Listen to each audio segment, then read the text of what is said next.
He was the most important artist of the 20th century, his name synonymous with modern art.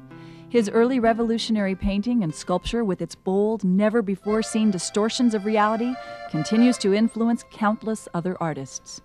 Throughout his long and turbulent life, his work was endlessly inventive, and his fame and wealth increased decade by decade. Critics and historians generally agree that he was the most influential and most prolific artist of the modern era. Pablo Picasso. Pablo Ruiz Picasso was born in Malaga, Spain on October 25, 1881. Picasso would inherit his mother's appearance, including her dark, penetrating eyes and her vivacious personality. From his father, he would draw his artistic abilities, although he would quickly surpass his father's talents.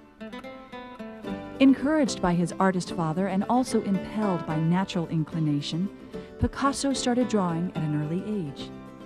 Picasso's family, including his sisters and cousins, were astounded at the boy's ability. Most impressed, however, was Picasso's father, who saw that his son possessed an extraordinary talent. An adult Picasso once remarked while visiting an exhibition of children's drawings, "When I was their age, I could draw like Raphael, but it took me a lifetime to learn to draw like them." In 1888, with the birth of Picasso's sister Concepcion, family finances became increasingly strained, and in 1891, Picasso's father was forced to take a better job teaching art at a high school in the town of La Coruña. Adding to Picasso family woes was the death of their daughter Concepcion, a victim of diphtheria. Pablo, however, although merely 10 years old, seemed to flourish in the new environment and began his formal art training at the Da Guarda Institute. Ignoring his other studies, Picasso concentrated on drawing, spending endless hours at the art school where his father taught. In the studios among students much older, Picasso drew surprisingly accurate and subtle copies of the plaster casts of classical sculpture commonly used at that time as models. 4 years after they moved to La Coruña, the Picassos relocated again, this time to Barcelona, where Picasso's father took a prestigious job as instructor of drawing and painting at Barcelona's School of Fine Arts. Soon Pablo was a student at the Art Academy, where his father was an instructor. He completed in one day an entrance examination, which an entire month was allotted, and 15-year-old Picasso astounded the faculty with his uncanny talent. Picasso's father was so impressed by his son's remarkable gift that he decided never to paint again and gave Pablo all his paints and brushes. That same year, Picasso's father rented a studio for his son, where Pablo further developed his skills, painting extraordinary portraits of members of his family. These early paintings not only captured the precise look of his subjects, but also conveyed an emotional depth that seemed an unlikely achievement for a teenaged artist. During this period, Picasso also painted his famous picture, Science and Charity, the first work he exhibited publicly. The painting eventually won several prizes, including awards in Madrid and Malaga. Picasso was on his way to becoming a professional artist, but no one could envision the revolutionary new directions his art would take. In 1897, Picasso enrolled as a student at the Royal Academy of San Fernando in Madrid, Spain's premier art school. More stimulating and instructive for Picasso was Madrid's Prado Museum, where the great masterpieces of Spanish painting and sculpture were housed. Here, in the quiet galleries, Picasso gazed with wonder on the art of El Greco, Velázquez, Goya, absorbing everything he could learn from these masters. So profoundly affected was Picasso by these works that they continued to influence his art throughout his long career. By night, Picasso moved through Madrid's cafes and bistros, sketchbook always at hand, drawing the citizens of this bohemian underworld. Picasso became ill late that year and spent the early weeks of 1898 recuperating in a small Spanish mountain village called Horta de Ebro. Impressed with the beauty and mystery of the surrounding countryside and liberated by the freedom of living away from the restraints of family and school, Picasso would later claim that the experience transformed him. He returned later that year to Barcelona a different young man and a more mature artist than when he had left. Although Picasso found Barcelona and Madrid artistically and intellectually stimulating, Paris at the turn of the century was the center of the art world, with its Impressionist and Post-Impressionist painters in the vanguard of the modern movement. In 1900, Picasso made his first visit to Paris, where he would eventually live more than 4 decades, and where he created most of the masterpieces of painting and sculpture for which he became world-renowned. His fascination with French artists Henri de Toulouse-Lautrec and Paul Cézanne would greatly affect his early artistic patterns. In early 1901, while visiting Paris, Picasso met Pere Magnac, a Spanish art dealer residing in Paris. Magnac was so impressed that he offered Picasso a monthly cash subsidy that enabled the artist to rent a studio and live in Paris in relative comfort while he produced canvas after canvas. Picasso worked tirelessly, often saying, "I paint as I breathe. One must work, work, work." Some days he completed 2 or 3 paintings, and he continued to create prodigiously throughout his long life. Magnac introduced Picasso to Ambroise Vollard, an influential Paris art dealer and gallery owner, where in June 1901, Picasso had his first major Paris exhibition. Critics praised Picasso's paintings for their pure color and spontaneity, but also remarked that the young artist still lacked a personal style. Also evident in Picasso's art was the influence of the Impressionists, once laughed at and rejected for their revolutionary methods. But by the early 1900s, Paris's receptiveness to the Impressionists captured a wider following among adventurous collectors and critics. The Impressionist painters used pure color, often directly from the tube, and painted quickly to capture an impression of the ever-changing light falling on water, or a cityscape or landscape. The Impressionist artists made no attempt to depict people or objects in a strictly realistic manner. Instead, they painted with simplicity, suggesting subject matter with spontaneous brushwork, line, and color, rather than with more precise drawing, shading, and accurate color. These Impressionist principles of painting were the most pronounced influences on Picasso's art during his first months in Paris, and are reflected in such works of his as Les Moulins de la Galette, Portrait of Gustave Coquois, and Stuffed Shirts. Also, during early 1901, Picasso received word of a close friend's suicide. His sadness apparently triggered the so-called Blue Period that would last through 1904. The Blue Period is a series of striking studies reflected in generally dark, gloomy color and depressing subject matter, which included portraits of blind men and women, the poverty-stricken, and working people in states of near starvation. The painter's deepest concerns are evident in such works as La Vie, Blind Man's Meal, Seated Woman with Child, Two Women at a Bar, and The Old Guitarist. He regularly exhibited these works at Barcelona's Four Cats Café, a famous gathering place for artists, writers, and intellectuals of the day. In 1904, Picasso moved to Paris permanently, taking a top-floor studio in an old building called the Bateau Lavoie, the laundry barge, in the Montmartre section of the city. Now in his early 20s and exhibiting regularly, Picasso had been signing his paintings P. Ruiz Picasso, using both his mother's and father's last name, which was the custom in Spain. But at the urging of friends who noted that Ruiz was so common a Spanish name, Pablo decided to drop Ruiz and sign his work simply, uniquely, and memorably, Picasso.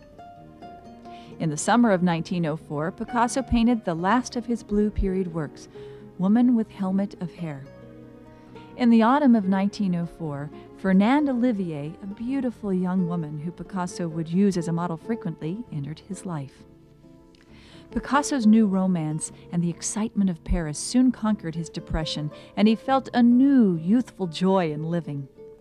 A fresh, life-affirming period of art became apparent as Picasso began a series of paintings depicting circus performers, acrobats, jugglers, clowns, and harlequins. Picasso went frequently to Paris's famous Cirque Medrano and used the circus entertainers and their colorful costumes as subjects for his new work. The new paintings, in contrast to Picasso's blue period, although still somewhat melancholy, suggested that he was emerging from his dark mood.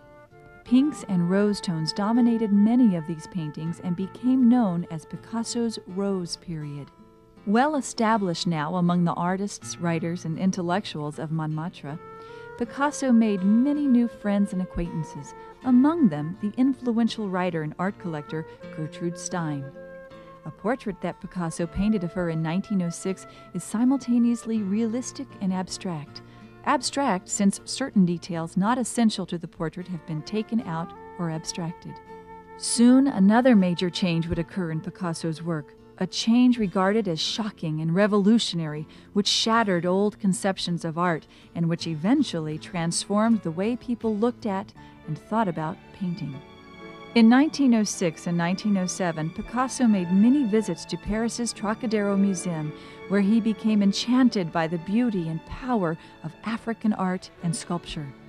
Drawing heavily on these influences and the influence of Impressionist painter Paul Cézanne, in 1907, Picasso painted an enormous canvas almost 8 feet square, which he titled Les Demoiselles d'Avignon. 5 semi-nude women in a highly abstract and distorted style, their bodies depicted with lines and planes rather than realistically, are rendered to the canvas. The faces of 3 women appear grotesque and mask-like, resembling the African sculpture Picasso had seen at the Trocadero Museum. The other 2 faces look almost childlike in their abstract simplicity. Their mouths are shown as straight slashes, their noses like inverted figure 7s, and their eyes wide ovals with dark pupils. The colors are simple, mainly varieties of flesh tone brown and blue. The brush strokes are apparently applied quickly and spontaneously in the Impressionist manner, and some areas of the painting seem unfinished. Picasso's friends and fellow artists reacted to the new painting with shock and almost amused disapproval.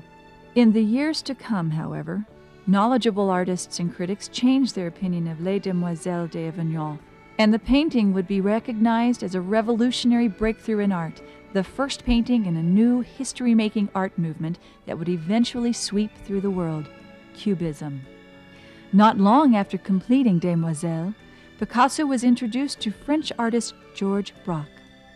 Braque immediately was enraptured with the genius of both the painting and its creator.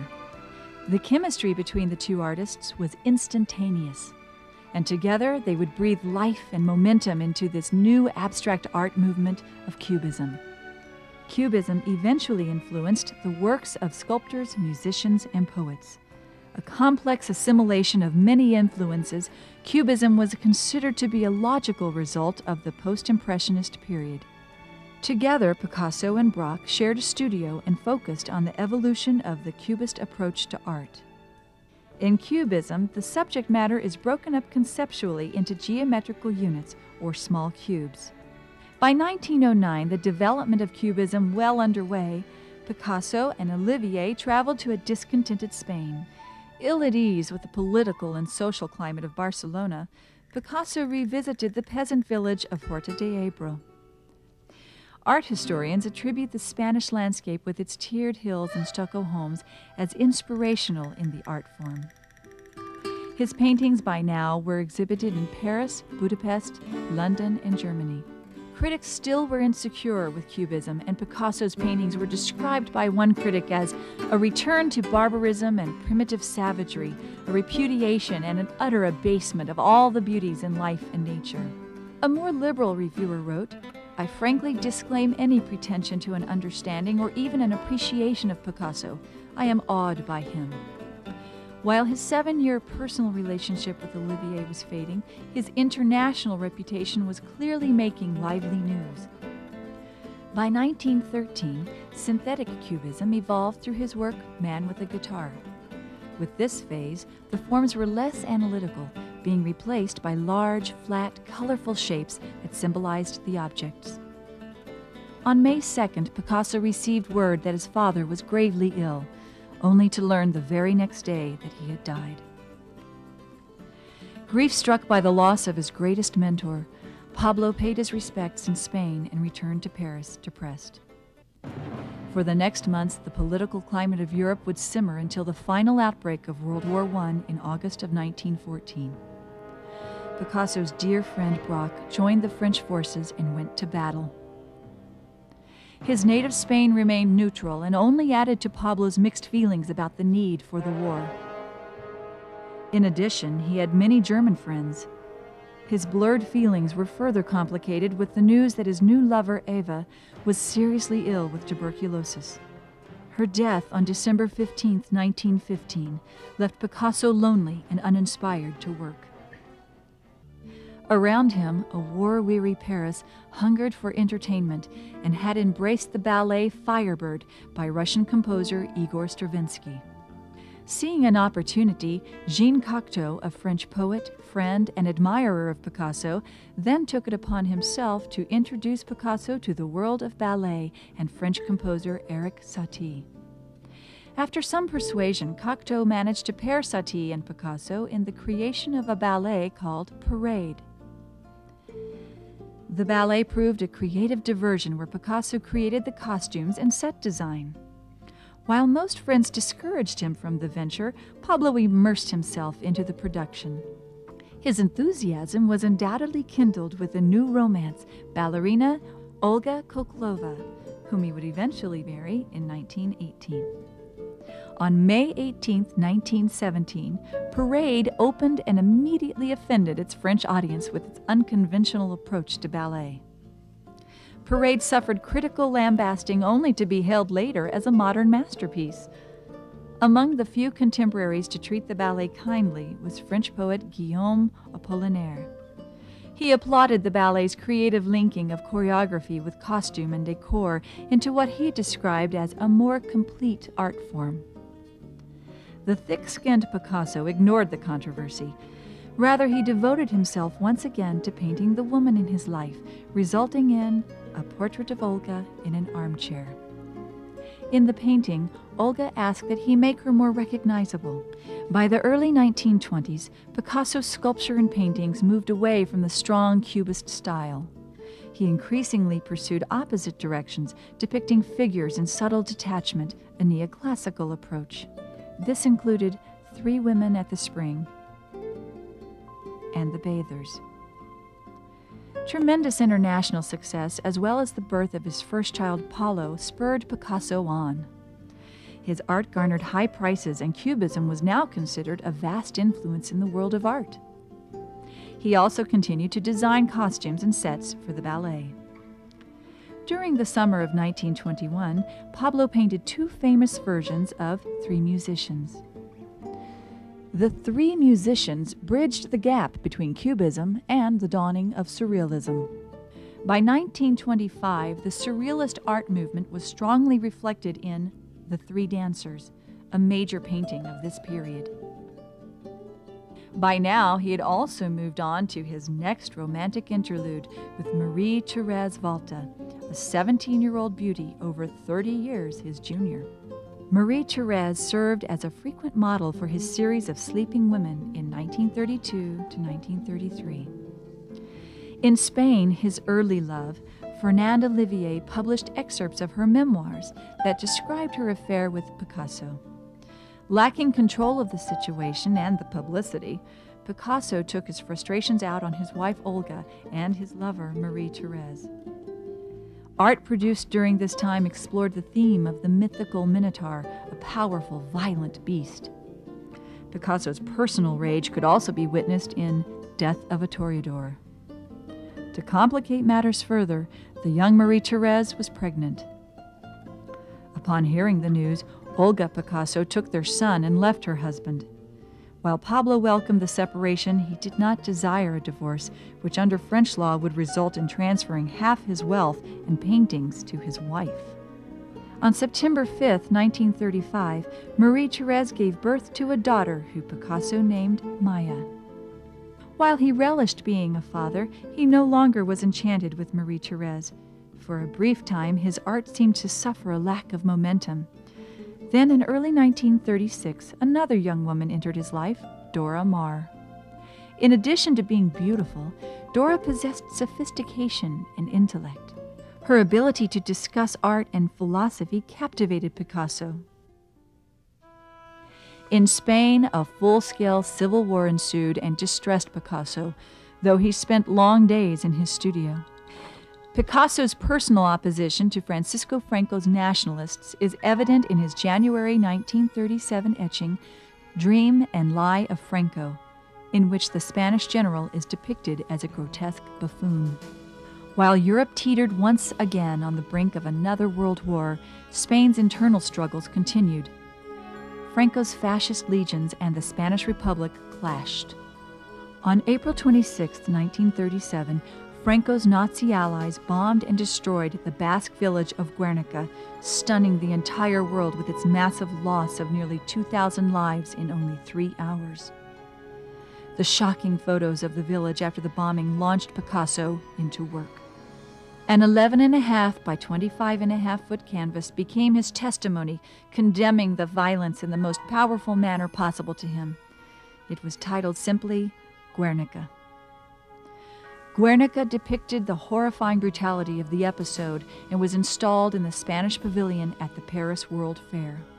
Meanwhile, fascism steadily increased in Europe as the world watched with dread. In March 1938, German troops entered Austria. In 1939, the fascists seized Barcelona and Madrid. By March, the Germans invaded Prague, and on September 1st, they assaulted Poland. 2 days later, the Allies, including France, declared war on Germany. In 1940, the Germans had entered France. During the Nazi occupation, Picasso was regularly harassed by the Germans but allowed to remain in Paris. The Nazis forbade anyone to exhibit Picasso's art. He received invitations to reside in the United States and in Mexico. But his determination kept him in Paris, where he experienced a creative atmosphere despite the Nazi presence.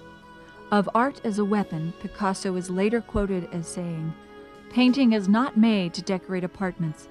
It's an offensive and defensive weapon against the enemy."